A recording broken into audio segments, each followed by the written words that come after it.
Ibu, bapak, saudari, saudara, rekan-rekan muda, dan adik-adik sekalian dimanapun kalian berada, bertemu kembali dengan saya Romo Tino SSCC di dalam catatan pesiarah.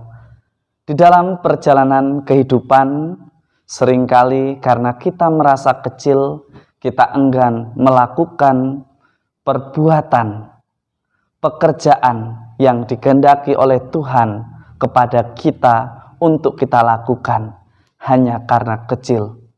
Tetapi hari ini Tuhan menegaskan, justru dari yang terkecil itulah dipilih seorang perawan untuk melahirkan Sang Juru Selamat untuk menebus kita manusia umatnya. Sebelum kita mendengarkan permenungan dari catatan pesiarah, marilah kita membuat tanda kemenangan Kristus. Dalam nama Bapa dan Putera dan Roh Kudus. Amin. Allah Bapa di surga, kami menyadari di mana ada rasa acuh tak acuh dapat membutakan hati kami. Bimbinglah kami dengan Roh Kudus-Mu itu. Semoga kami semakin mampu mensyukuri, merawat segala anugerah panggilan-Mu sebagai orang Katolik, sebagai orang yang berani untuk bersahabat dan solider dengan semua orang demi kemuliaan nama-Mu dan bukan untuk kepuasan nafsu kami. Demi Kristus Tuhan dan pengantara kami. Amin. Ibu, bapak, saudari, saudara, rekan-rekan muda dan adik-adik sekalian yang terkasih di dalam Yesus Kristus. Dari kitab Nabi Yesaya kita mendengarkan bahwa Allah membuat rencana penyelamatannya menjadi nyata dengan memilih suku yang terkecil. Dari sanalah lahir Sang Juru Selamat. Dari bacaan pertama pada hari ini kita diingatkan sebagai orang beriman yang sedang menjalani persiaran di dunia ini, hendaknya kita tidak merasa kecil hati. Hendaknya kita tidak merasa bahwa kita tidak berguna. Ketika kita ada kemauan, ketika kita ada ketekunan, ketika kita ada niat yang dibuktikan di dalam tindakan, Allah akan berkenan. Yang terpenting, kita terbuka pada rencana Allah dan tekun melaksanakannya di dalam perjalanan persiaran hidup kita.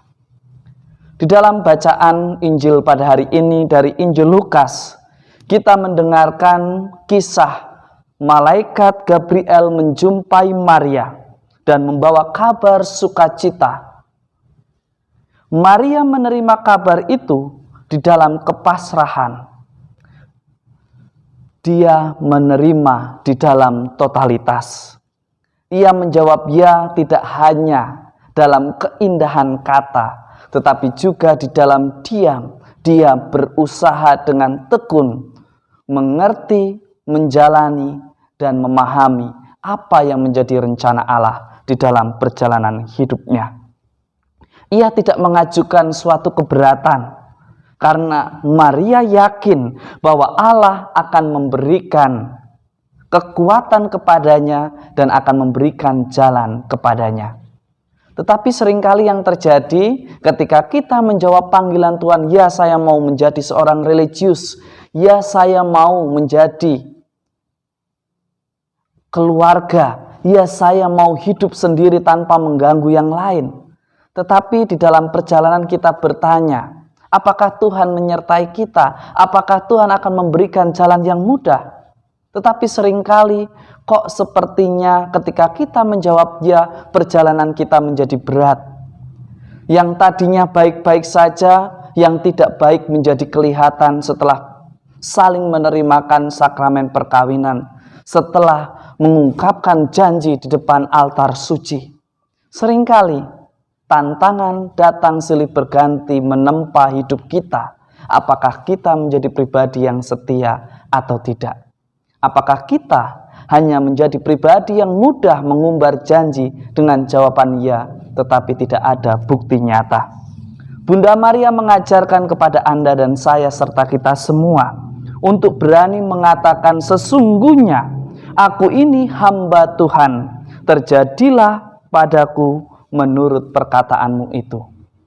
Suatu kata yang sangat mendalam membiarkan rencana Tuhan terjadi di dalam hidup kita, tetapi bukan hanya membiarkan, ia bertekun, melakukan dan melaksanakan apa yang menjadi kehendak Tuhan di dalam kehidupan kita. Menjadi pertanyaan refleksi bagi Anda, saya, serta kita semua.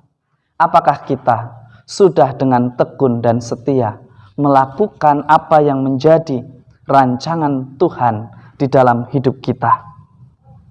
Ketika Tuhan meminta kesediaan, apakah jawaban ya kita totalitas sepenuhnya, atau hanya karena ingin dipandang bahwa Anda, saya, kita semua adalah orang yang hebat? Biarkanlah nama Tuhan semakin besar di dalam kesetiaan dan totalitas kita di dalam menghayati iman kita di dunia ini. Semoga berkat Tuhan senantiasa melindungi dan memberkati kita, Bapa dan Putera dan Roh Kudus. Amin. Ibu, bapak, saudari-saudara, rekan-rekan muda, dan adik-adik sekalian yang terkasih. Hidup adalah sebuah pilihan.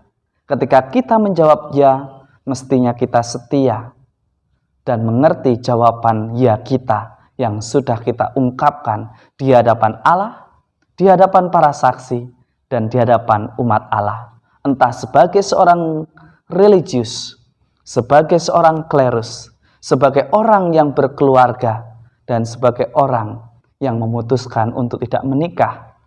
Beranikah kita senantiasa menjadi tanda kasih Allah yang nyata di dalam persiaran hidup kita? Mari kita awali pekan ini dengan menjadikan diri Anda, saya, kita semua berkat bagi banyak orang. Selamat beraktivitas, Tuhan memberkati. Amin.